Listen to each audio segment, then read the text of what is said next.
नमस्कार, तुम्ही पाहत आहात न्यूज BHD। मित्रांनो, तुमचे गाव, तुमचे शहर आणि तुमचा महाराष्ट्र पुढच्या 5 वर्षात ओळखूही येणार नाही।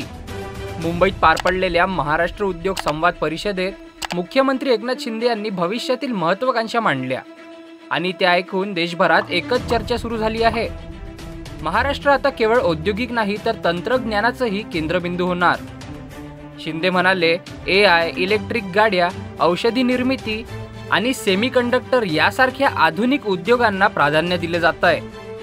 40% परदेशी गुंतवणूक एकट्या महाराष्ट्रात येत आहे। ही फक्त आकड्यांची गोष्ट नाही, हा विश्वास आहे विश्वाची दिशा ठरविणाऱ्या राज्यावर। पण हा विकास फक्त मुंबई पुण्यातच नाही, सर्वदूर कोकणापासून विदर्भापर्यंत प्रत्येक जिल्ह्यात मोठे प्रकल्प येणार। Innovation hubs, industrial corridors, startup zones हा बदल केवळ अर्थव्यवस्थेचा नाही, तो आहे आपल्या तरुण पिढीच्या भविष्याचा।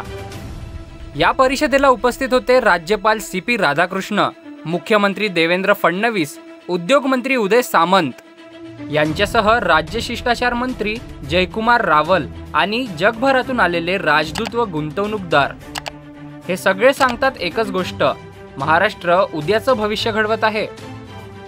तुम्हाला काय वाटतं, हा उद्योग क्रांतीचा धोरण महाराष्ट्राचं नशीब बदलेल का? तुमचं मत कमेंटमध्ये नक्की लिहा आणि अशाच विश्वासार्ह व प्रोत्साहित करणाऱ्या बातम्यांसाठी पाहत रहा न्यूज BHD, जिथे फक्त बातम्या नाही तर भविष्यासाठीचा विश्वास दिला जातो।